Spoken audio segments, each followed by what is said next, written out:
अस्सलाम स्टूडेंट्स, मैं आपको अपने यूट्यूब चैनल पे वेलकम करती हूँ। मुझे उम्मीद है कि आप सब लोग खैरियत से होंगे और अच्छे तरीके से 6 क्लास की मैथ को आप लर्न भी कर रहे होंगे और इसकी प्रैक्टिस भी कर रहे होंगे। तो स्टूडेंट्स, मैथ की प्रैक्टिस आप लोगों ने लाजमी करनी है ताकि आपको मैथ अच्छे तरीके से ना सिर्फ समझ आए बल्कि आप उसको अच्छे तरीके से अटैम्प्ट भी कर सकें। ठीक है, तो स्टूडेंट्स, लास्ट वीडियो में हमने अपने चैप्टर नंबर 3 की जो एक्सरसाइज नंबर 3.5 है उसके क्वेश्चन नंबर 3 को कंप्लीट किया था। उसे प्रीवियस वाली एक्सरसाइज में हम लोगों ने वन क्वेश्चन को 2 क्वेश्चन को सॉल्व किया था। अगर आपने इन की वीडियोस देखनी है तो उनका लिंक मैंने डिस्क्रिप्शन में दे दिया है, आप वहाँ से देख सकते हैं। देन आज के इस वीडियो में स्टूडेंट्स हम लोग जो रिमेनिंग क्वेश्चन एक्सरसाइज नंबर 3.5 के उनको सॉल्व करने जा रहे हैं। 3.5 में जो हमारे पास क्वेश्चन नंबर 4, 5, 6, 7 और 8 जो क्वेश्चन हैं, ये हमारे पास गिवन है स्टेटमेंट की फॉर्म में, यानी कि यहाँ पर हम लोगों ने स्टेटमेंट के क्वेश्चन सॉल्व करने। स्टेटमेंट के क्वेश्चन जो है वो आपके पास इस तरह से इंग्लिश लाइक स्टेटमेंट में गिवन होते हैं, आपने उसको अंडरस्टैंड करना होता है, देन आपने जज करना होता है कि यहाँ पर आप लोगों ने कौन सा मेथड यूज़ करना और ये कैसे सॉल्व होंगे। तो इनको रीड करते हैं वन बाय वन, मैं आपको डिटेल में समझाती हूँ कि इनको आप कैसे सॉल्व करेंगे। जैसे क्वेश्चन नंबर 4 है, find the least number which when divided by 14, 21 and 18 give no remainder. ठीक है, यानी कि हम लोगों ने लीस्ट नंबर फाइंड करना है जो कि 14, 21 एंड 18 को कम्प्लीटली डिवाइड कर दे और कोई इनसे डिवाइड हो जाए और कोई रिमाइंडर भी ना बचे। ठीक है, अब स्टूडेंट्स आपने एक बात याद रखनी है कि जब हम लोगों ने HCF के क्वेश्चंस किए थे वहाँ मैंने आपको बताया था कि जब ग्रेटर वैल्यू की बात हो रही हो, ग्रेटेस्ट नंबर की बात हो रही हो, हाईएस्ट वैल्यू की बात हो रही हो, बिगर नंबर की बात हो रही हो, तो आपने HCF फाइंड करना है। ठीक है, HCF फाइंड करना है। जब स्टूडेंट लीस्ट वैल्यू की बात हो रही हो, स्मॉल की, लेस वैल्यू की, ठीक है, इस तरह के वर्ड्स यूज़ हुए हैं तो आपने हमेशा अपने माइंड में रखना है कि हमने LCM फाइंड करना है, क्योंकि LCM का मतलब ही है लीस्ट कॉमन मल्टीपल। ठीक है, जो सबसे छोटा कॉमन मल्टीपल होगा। तो इसका मतलब है ये जो लीस्ट का वर्ड है ये अब हमारे पास एक ऐसा वर्ड है जो हमें आंसर बता रहा है। इनके आंसर क्या बता रहा है, हमें मेथड बता रहा है यूज़ करने का।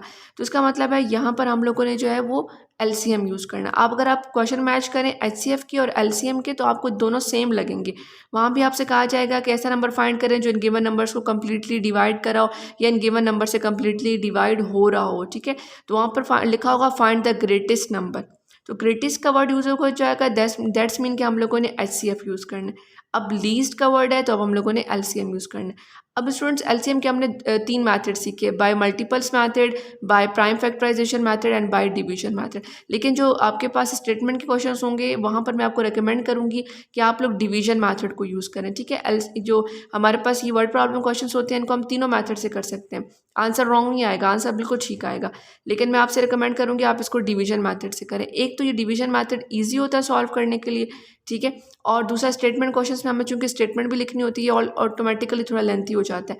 तो डिवीजन मैथड जो है वो as compare to prime factorization method जो है लिखने में थोड़ा शॉर्ट है, तो आप लोग स्टेटमेंट के क्वेश्चंस में डिवीजन मैथड यूज़ करें। अदरवाइज आपकी चॉइस है, आप इन तीनों में से कोई मैथड भी यूज़ कर सकते हैं, आपका आंसर बिल्कुल करेक्ट आएगा। ठीक है, तीनों मैथड से हमारे पास आंसर सेम आएगा। तो स्टूडेंट क्वेश्चन नंबर 4 का सोल्यूशन स्टार्ट करते हैं। यहाँ पर हम लोग इन 3 नंबर्स को यूज़ करते हैं, LCM का बाय डिवीजन मैथड जो है उसको यूज़ करते हैं और लीस्ट नंबर को फाइंड करते हैं। तो स्टूडेंट जो हमारे पास क्वेश्चन नंबर 4 है उसका हमने सोल्यूशन से स्टार्ट करना है स्टेटमेंट की फॉर्म में कि डिवाइडेड बाय नंबर्स, किन के नंबर्स जो है जो हमने फाइंड करना है नंबर वो किन के नंबर से डिवाइड हो रहा हो, 14, 21 एंड 18। ये नंबर हमें ऑलरेडी गिवन थे। हमने क्या फाइंड करना है, लीस्ट नंबर फाइंड करना है। ठीक है, वो कौन सा लीस्ट नंबर होगा, सबसे छोटा नंबर होगा जो इन तीनों पे कम्प्लीटली डिवाइड हो सकता है। उसके बाद हम नीचे लिखा LCM बाय डिवीजन मैथड, कि यहाँ पर हम लोग LCM का डिवीजन मैथड यूज़ करने वाले हैं। हम लोगों ने LCM के डिवीजन मैथड का जो सिंबल है वो लिख लिया, उसमें 14, 21 एंड 18 अपने जो गिवन 3 नंबर से उनको प्लॉट कर दिया। अब हमने टेबल को सेलेक्ट करना है, सबसे पहले 2 के टेबल से स्टार्ट करेंगे। 14 एंड 18 जो है ये इवन नंबर है और 2 के टेबल पे आते हैं, हम इनको यूज़ कर लेंगे।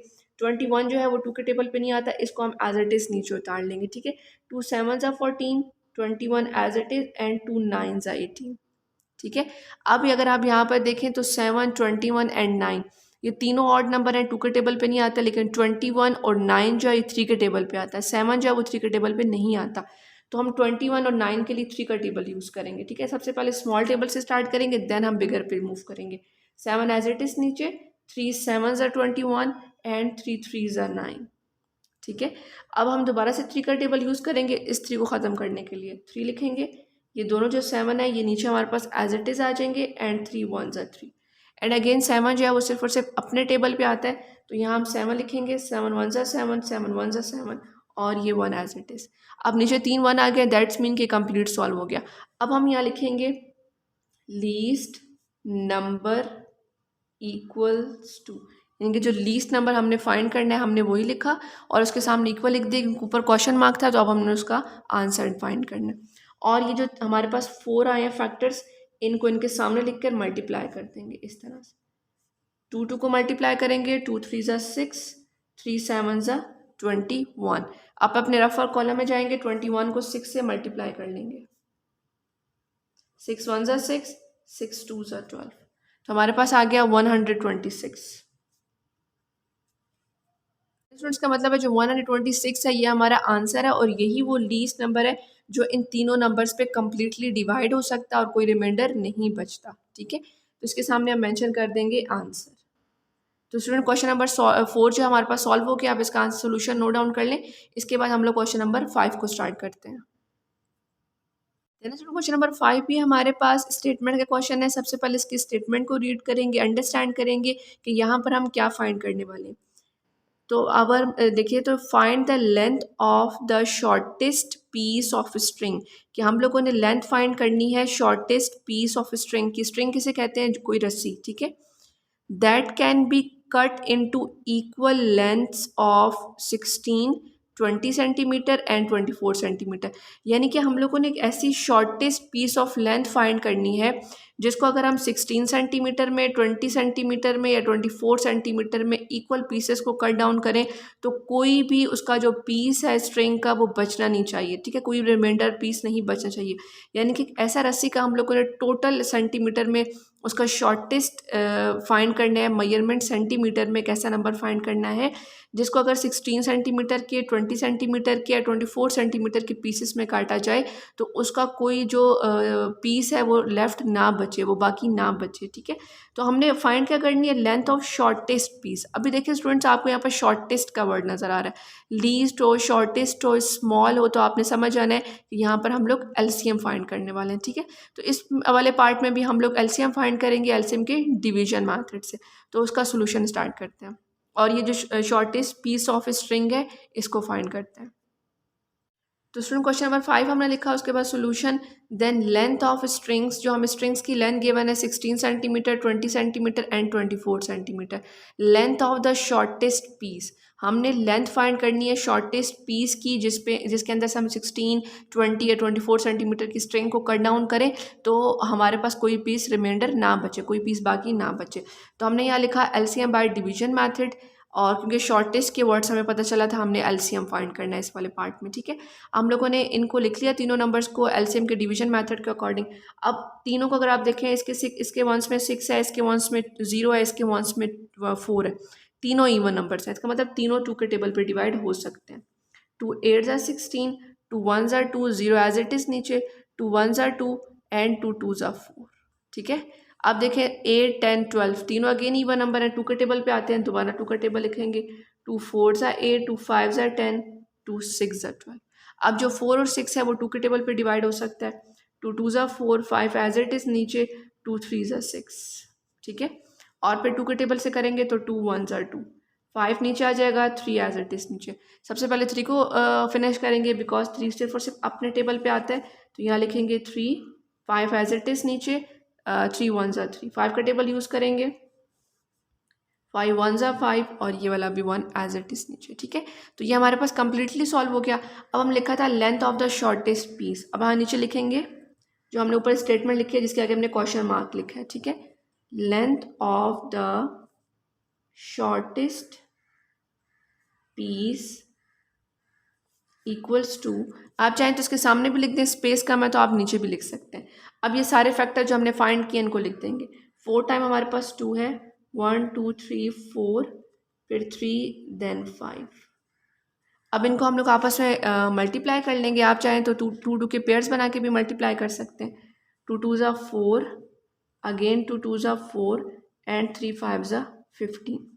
4 4 ज़ा हमारे पास होता है 16 मल्टीप्लाई बाय 15। ये मैंने आपको मेथड इसलिए बताया ताकि आपके पास कोई नंबर लेफ़्ट ना बचे और आपके पास मल्टीप्लाई करना आपके लिए बहुत इजी हो जाए। अब आएंगे अपने रफर कॉलम में और 15 एंड 16 को आपस में मल्टीप्लाई कर देंगे इस तरह से।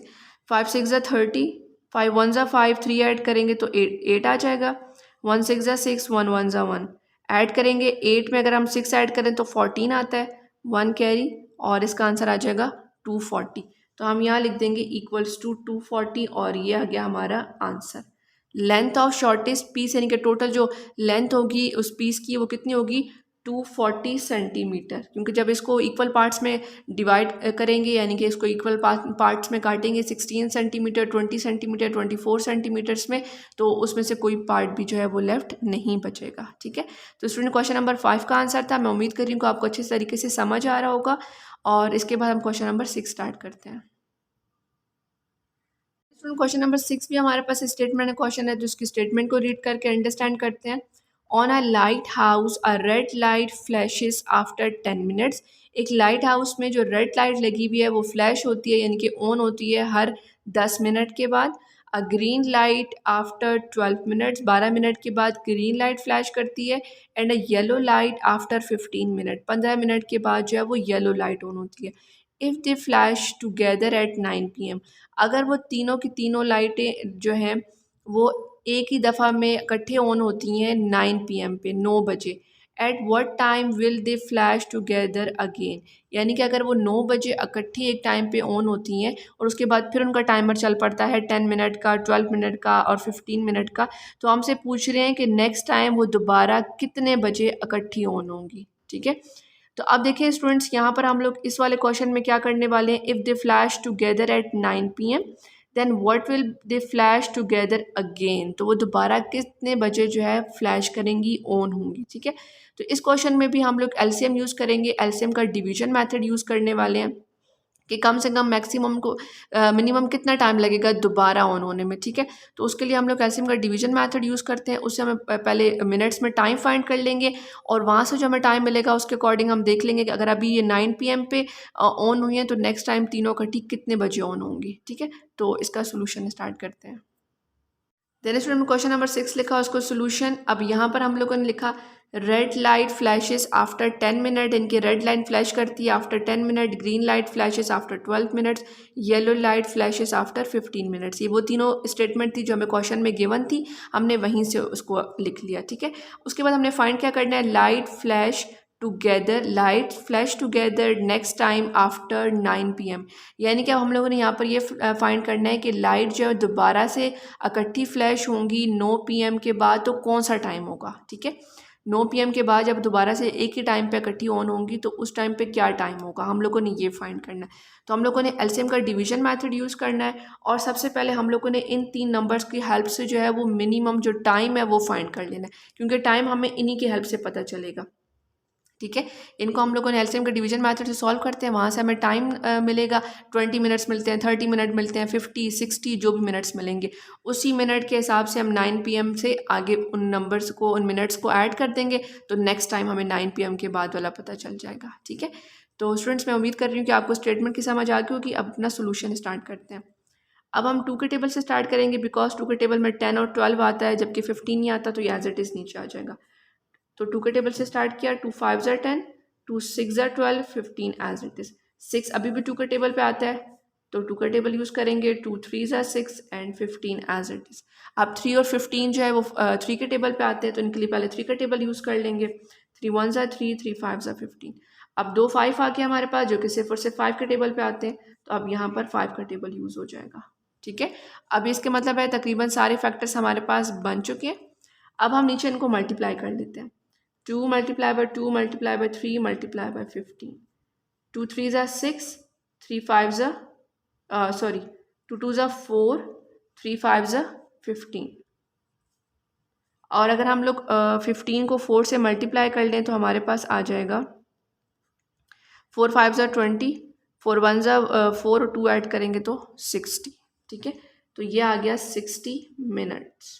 इसका मतलब है कि नेक्स्ट टाइम जो है वो लाइट्स 9 बजे के बाद तकरीबन 60 मिनट के बाद एक टाइम पे जो है वो ऑन होंगी। तो 60 मिनट्स का मतलब होता है 1 आवर। ठीक है, 60 मिनट्स इक्वल टू 1 आवर। तो इसका मतलब ये होगा कि अगर आप 9 PM हो रहे हैं तो 1 घंटे बाद कितना टाइम होगा, यस 10 PM, ठीक है। तो हम अपना ऊपर वाला स्टेटमेंट लिखेंगे जिसके सामने हम लोगों ने क्वेश्चन मार्क मेंशन किया था, और उसके सामने हम लिख देंगे कि अब ये जब दोबारा एक टाइम पे ऑन होंगी तो क्या टाइम होगा, 10 PM होगा तब। तो अब यहाँ लिखेंगे lights flash together next time after 9 PM equals to 10 PM, ठीक है। 10 PM कैसे आया हमारे पास, हम लोगों ने अपने इस वाले एलसीएम के डिवीजन मेथड से इसको सॉल्व किया, वहाँ से हमें आंसर मिल गया 60 मिनट, ठीक है। 60 मिनट का मतलब होता है 1 आवर। अगर 30 मिनट होता तो हम 90 में 30 को मिनट्स को देखते तो 9:30 आ जाता। 15 मिनट होता तो 9:15, लेकिन 9:15 आ जाता हमारे पास टाइम। सिमिलरली अगर 55 मिनट्स होता तो 9:55 आ जाता, लेकिन चूंकि 60 मिनट मिला है दैट्स मीन कि पूरा 1 आवर लेटर, ठीक है, 1 घंटे के बाद। तो 1 घंटे का मतलब है कि 9 में अगर हम 1 आवर को ऐड करें दैट्स मीन के 10 PM। तो अब हमने यहाँ पर लिख देना है 10 PM, ठीक है। तो यहाँ पर जो लीस्ट नंबर में हमारे पास मिनट्स हैं वो हमें किसने दे दिए, एलसीएम ने। तो स्टूडेंट्स मैं उम्मीद करिए आपको क्वेश्चन नंबर 6 जो है वो अच्छे तरीके से समझ आ गया होगा। आप इसका सोल्यूशन नोट डाउन कर लें, इसके बाद हम अपना क्वेश्चन नंबर 7 स्टार्ट करते हैं। नेक्स्ट पेज पे पेज नंबर 48 पे आपके पास क्वेश्चन नंबर 7 गिवन है। ये भी स्टेटमेंट का क्वेश्चन है, एक्सरसाइज नंबर 3.5 का। तो इसको हम रीड करते हैं। Find the shortest length of a pipe, कि आपने फाइंड करनी है shortest length of a pipe. देखिए दोबारा से स्टूडेंट्स हमें क्या वर्ड मिल गए यहाँ से, शॉर्टेस्ट, ठीक है। Length of a pipe that can be measure exactly with 5 metre 15 metre and 25 metre long measuring tapes respectively. यानी कि हम लोगों ने एक shortest length of pipe find करनी है जिसको एग्जैक्टली 5 मीटर की, 15 मीटर की और 25 मीटर लॉन्ग जो मयरिंग टेप है उसके साथ इजीली मयर किया जा सके। तो इसका मतलब हम 3 नंबर्स गिवन है और शॉर्टेस्ट लेंथ ऑफ पाइप हमने फाइंड करनी है। तो इसके लिए भी हम क्या करेंगे, एलसीएम का डिवीजन मैथड यूज़ करेंगे और इसका सोल्यूशन फाइंड करेंगे। तो स्टूडेंट्स का सोल्यूशन स्टार्ट करते हैं क्वेश्चन नंबर 7 का। तो स्टूडेंट्स हम लोग क्वेश्चन नंबर 7 का जो सोल्यूशन इस तरह से लिखेंगे कि लेंथ्स ऑफ मयरिंग टेप, यानी कि जो मयरिंग टेप की हमें लेंथ्स गिवन है वो 5 centimetre 15 centimetre and 25 centimetre given है, ठीक है। उसके बाद हमने क्या फाइंड करना है, शॉर्टेस्ट लेंथ ऑफ पाइप। हमने पाइप की सबसे शॉर्टेस्ट लेंथ फाइंड करनी है जिनको इन मयरिंग टेप से मयर किया जाए तो वो कम्प्लीटली उनके ऊपर साथ कम्प्लीटली मयर हो जाए। तो ठीक है, अब हम लिखा नीचे एलसीएम बाय डिवीजन मैथड, क्योंकि शॉर्टेस्ट लेंथ हमसे पूछी गई है तो हमने एलसीएम ही फाइंड करना है। तो उसका डिवीजन मैथड यूज़ करने वाले हैं।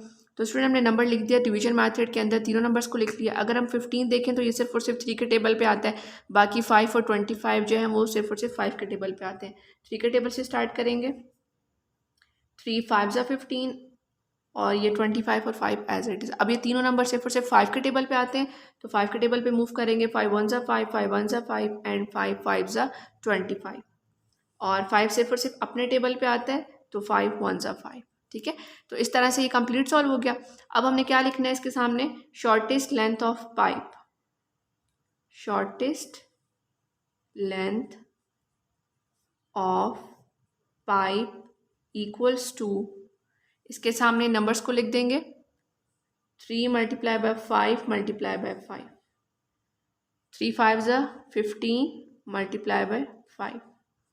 रफर कॉलम में आएंगे और उसको मल्टीप्लाई कर लेंगे हम लोग 15 मल्टीप्लाई बाय 5, 5 5 ज़ा 25, 5 1 ज़ा 5, 2 ऐड करेंगे तो 75। तो नीचे लिख देंगे 75 सेंटीमीटर, यानी कि जो टोटल लेंथ होगी हमारे पास, शॉर्टेस्ट लेंथ ऑफ पाइप हमारे पास कितनी होगी, 75 सेंटीमीटर। तो स्टूडेंट्स ये हमारे पास क्वेश्चन नंबर 7 का आंसर है। मैं उम्मीद कर रही हूँ कि आपको क्वेश्चन नंबर 7 की स्टेटमेंट और उसका सोल्यूशन बहुत अच्छे तरीके से समझ आ गया होगा।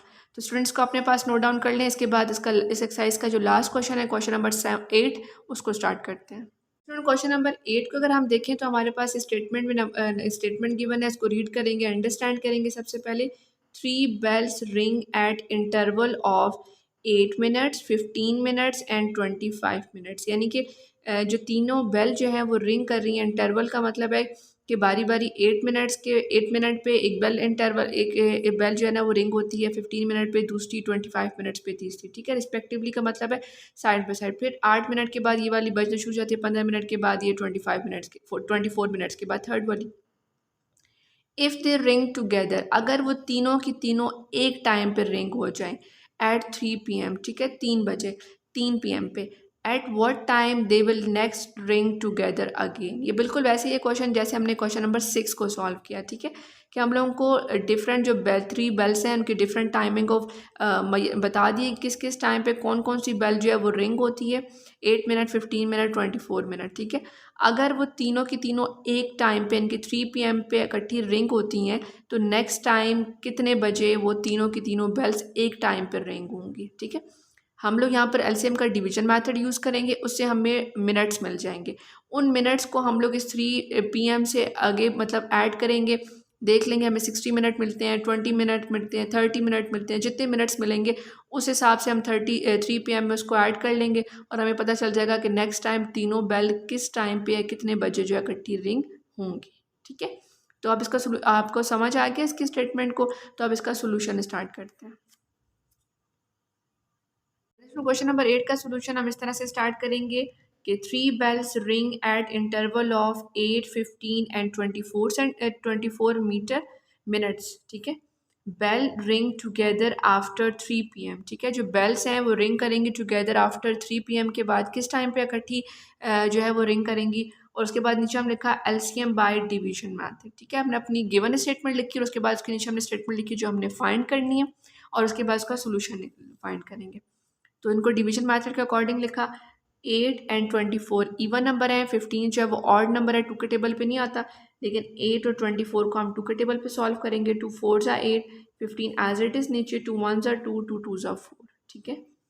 अब दोबारा 2 का टेबल यूज़ करेंगे, 2 2 4, 2 6 12, 2 1 2, 2 3 6। तब तक 2 का टेबल यूज़ करेंगे जब तक वो नंबर कोई भी नंबर उनमें से तीनों के तीनों, दो या एक कोई भी नंबर 2 के टेबल पे आ रहा होगा। अब 15 और 3 दोनों 3 के टेबल पे आते हैं तो 3 का टेबल यूज़ कर लेंगे। 3 5 15, 3 1 3, और 5 सिर्फ और सिर्फ अपने टेबल पे आता है, देन 5 1 5, ठीक है। अब ये कंप्लीट सॉल्व हो गया। अब अपनी स्टेटमेंट लिख लेनी है, bell ring together after 3 PM, या फिर हम इन नंबर्स को पहले लिख के मल्टीप्लाई कर लेते हैं। 1 2 2 3, 3 टाइम हमारे पास 2 है, 3 एंड 5, फिर पहले इनको मल्टीप्लाई करके जो मिनट्स में आंसर है उसको फाइंड कर लेते हैं।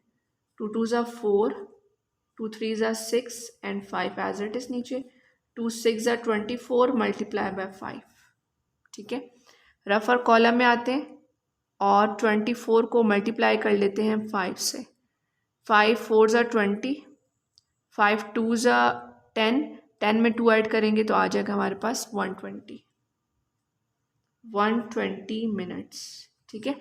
अब हम लोगों ने चूंकि आवर्स में टाइम बताना है, पीएम में बताना है कि 3 बजे हैं, 3 बजे के बाद क्या टाइम होगा, तो हमने आवर्स में टाइम बताना। तो हमें पता है 1 आवर जो है वो इक्वल होता है 60 मिनट्स के, ठीक है, कि 1 घंटे में जो हमारे पास है वो 60 मिनट्स होते हैं। तो इसका मतलब है अब हमारे पास कितने कितने घंटे कंप्लीट होंगे, तो टोटल मिनट्स 120 बन रहे होंगे। हम लोग 60 को अगर मल्टीप्लाई करें 2 से तो हमारे पास आता है 120।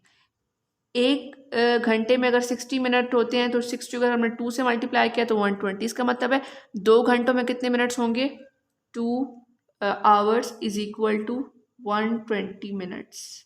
तो इसका मतलब ये हुआ कि 2 घंटों में 120 मिनट्स होंगे हमारे कंप्लीट, ठीक है। तो अब हमने जो अपना आंसर लिखना है वो लिखना है कि नेक्स्ट टाइम जो बेल रिंग्स होंगी एक ही टाइम पे, तो वो अगर अभी करंटली एक टाइम पे हुए हैं तो 3 PM था, तो 2 घंटे बाद कितना हो जाएगा, 4 एंड 5, ठीक है। 2 आवर्स के बाद कितना टाइम हो जाएगा, यस 5 PM हो जाएगा। तो अब यहाँ नीचे अपना आंसर लिखेंगे, bells ring together after 3 PM equals to 5 PM, ठीक है। और ये हमारा आंसर। हमने आंसर कैसे फाइंड किया कि हमें यहाँ पे 120 मिनट्स मिले, हमने उसको कन्वर्ट किया आवर्स में। 1 आवर हमारे पास 60 मिनट का होता है और 60 को 2 से मल्टीप्लाई किया तो 120। इसका मतलब है कि 2 आवर्स इक्वल टू 120। अगर 60 को आप 2 से मल्टीप्लाई करें तो आपके पास 120 आएगा। तो अब हमारे पास अगर 3 PM है तो अगर 2 घंटे के बाद 2 PM इसमें ऐड कर दें तो हमारे पास बन जाएगा 5 PM, ठीक है। तो इसका मतलब है करंटली 3 पीएम पे वो एक टाइम पे रिंग हुए हैं, तो 2 घंटे बाद अगर हम देखें तो 5 पीएम पे वो दोबारा कंबाइन जो है ना इकट्ठी रिंग होंगी तीनों के तीनों बेल्स। ठीक है।